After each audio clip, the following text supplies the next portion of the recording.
Hello and welcome. I am the Suit&Tie Dip&Chew Guy, and this is not a smokeless tobacco review. I am going to be going over, as part of the Hand Back the Pack series, some of my preferred pipe tobaccos. Okay, so I'm going to put this down. So, my everyday pipe tobacco is half and half. All right. Now, before I started or got back into using moist snuff dip again, I used to go through 2 of these a month. No more. I now buy about 6 of these, which is about 3/4 of one of these, and just dump them into one of my older tins. But half and half was my go-to. It is a Virginia Burley mix. Half and half being Burley and Bright Virginia. A lot of American blends, old American blends, are actually all Burley. Like the American blends that became very popular with people in like the 40s and 50s, they were all Burley mixtures. I prefer having a mix of Bright Virginia in it myself, but that may be because I'm under the age of 75.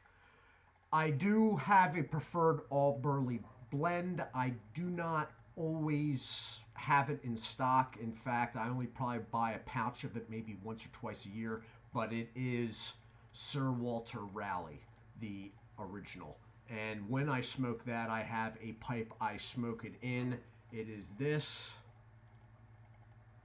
That looks like something much this is actually a Dr. Grabo. It is a very rare form of Dr. Grabo. It is a saddle-bitted bulldog. Okay? If I do an all Burley blend, I smoke it out of this. All right? My everyday pipe, my beater pipe as I call it, is this. All of these pipes, by the way, are Dr. Grabos. Some of them are rarely seen Dr. Grabos, but they're all Dr. Grabos. This is what I would be smoking half and half out of. Somewhat oddly, I could not find a pouch example of the Sir Walter Raleigh, but if I did show it to you, 90% of the people, whether you smoke pipes or not, are going to be familiar with what it looks like. Anyway, the only other thing that I smoke in my everyday pipe is this. This is Stanwell's Melange. This is one of the very first aromatics I ever came in contact with. It is of Danish origin. All right. It has been taken over in this country, the distribution anyway, by Lane Limited, which is now owned by the Scandinavian Tobacco Corporation. But the stuff itself is still made in Denmark. The reason that is important is because if you were ever to get into smoking a pipe, okay, and for whatever reason you wanted to get into aromatics, listen to me very carefully here. Stay away from American products. They use a different process in America, and personally, I think they are freaking god-awful. One that pops into the mind right off the bat, Captain Black. Okay? The American products, they steam the flavors into the leaf, which is how all aromatics are made, but I don't know what the Americans do, but they go way overboard. What you end up with is a overly moist, almost goopy tobacco that the flavors are just, it'll burn through one of these filters Now, I usually, now that I've cut down smoking, I only need to change a filter about once a day. You smoke 3 times an American aromatic, and your filter's absolutely shot. So, I stick with the Danish aromatics myself. All right, I have yet to run into an American one from Captain Black or Sutliff or let me think. Lane has a whole bunch of them now. Personally, if I was to give anyone advice, I'd stick away from all of them. That said, moving on. Now, one of my favorite. This was the first thing I came in contact with. It is a steadfast favorite of mine. It is basically a apricot cream, but even the smell off the product in the can, it could be an air freshener. Anyway, for the sake of keeping this video somewhat within reason here lengthwise, a big favorite of mine, and you're going to see a couple of these from the same company, is MacBaren mixture. Now, originally, if someone said MacBaren, this is what they meant. But in the last 50 years, obviously, MacBaren has decided to extend its product range, and MacBaren's mixture is now called Scottish Blend. How they got Scottish out of this, I do not know, but that's what they call it. That's because MacBaren, the name, is now a full range of products. I believe there could be upwards of 25 to 30 of them. But this is the original MacBaren, now known as Scottish Blend. It is, it's complex. It is a light aromatic, but it is complex. I believe they use 27 different types of tobacco in it. And the flavor changes through the bowl burn. Okay? This is the pipe I smoke it in. The modern version of that, for more modern tastes, is MacBaren's Mixture Modern, which is the Danish mixture. All right? It's a little bit lighter, not as complex. Nice round smoke. I also want to point out all of these I do actually inhale, and that's part of the reason why I favor them. Okay? That is the pipe that I smoke this out of. All right? Now, when I first got into pipes, I was very much into English blends. Okay? Now, the thing that makes an English blend is that they have varying degrees of, I pronounce it Latakia, others pronounce it Lataki. I'm not sure. It's the port city in Syria. Only thing is, most of the Latakia now, I'm just going to call it Latakia because that's the way I call it. Most of it now actually comes from Cyprus, and especially so since the Syrian Civil War began.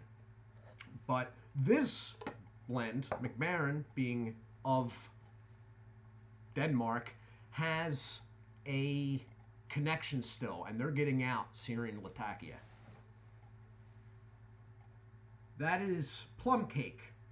It's a navel blend. It is considered an aromatic English. There's not too many tobaccos put in that category. In fact, some people would argue that category doesn't really exist. But it does have Syrian Latakia in it. It is scaled down, okay? It is not a full English, as they would call it, but it is there. But I enjoy it. It does have a background plum essence, okay? It's rather strong, but still, again, inhalable. I smoke it out of that, which is another rather odd shape for Grabo. Okay? Half-bent apple.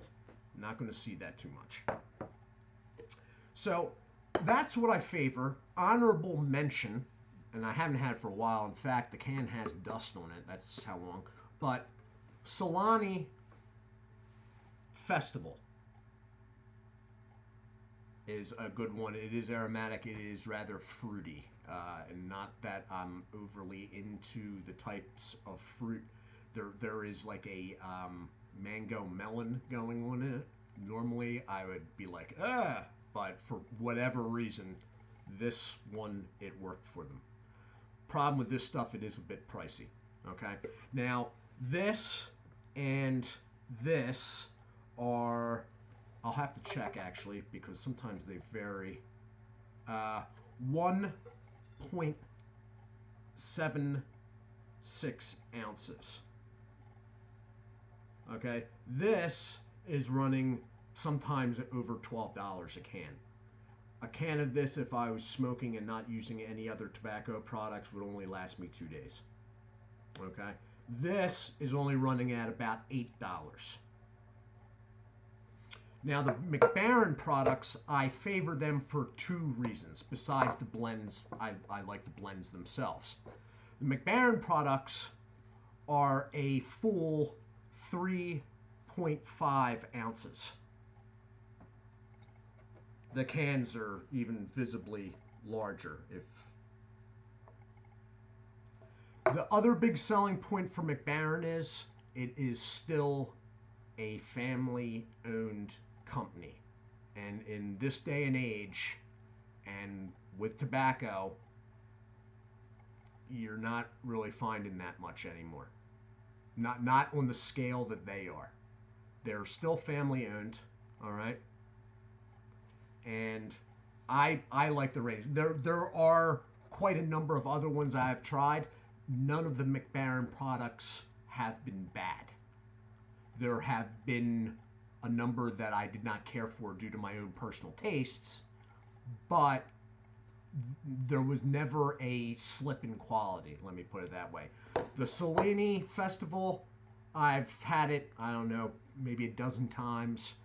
Again, always a sound product. It's just pricey, and it's a flavor that I couldn't deal with on a regular basis. Refreshing and sort of exciting from time to time, but not like a weekly thing. Maybe not even a monthly thing. This stuff, I don't like that it's under Scandinavian Tobacco Corporation because I have some issues with that conglomerate, but I'll always probably have one of these around at least once a month.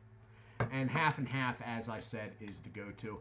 I wish I had a pouch to show you the Sir Walter Raleigh, but I do not. So these are the pipe tobaccos that I favor.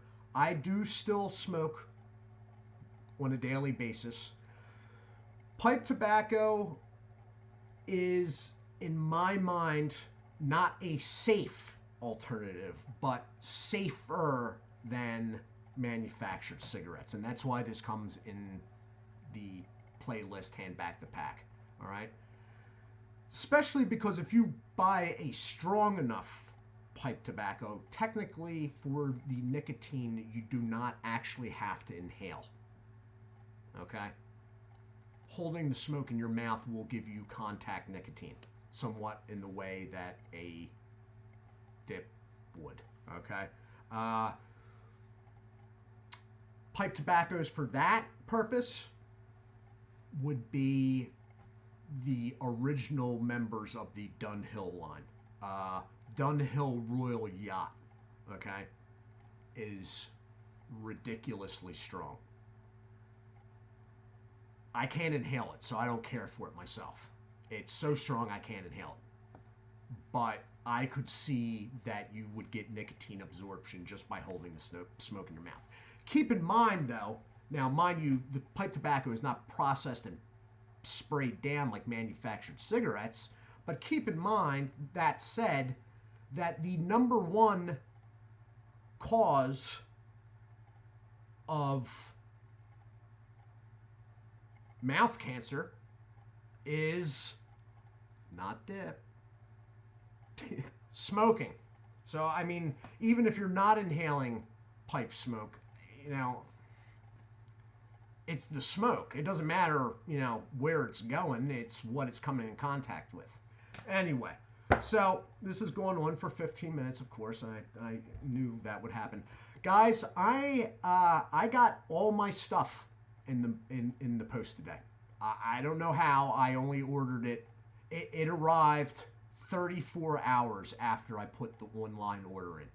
I couldn't believe it. Anyway, I am going to forego the Q&A tomorrow and do the opening for the 4-part snuff series. All right?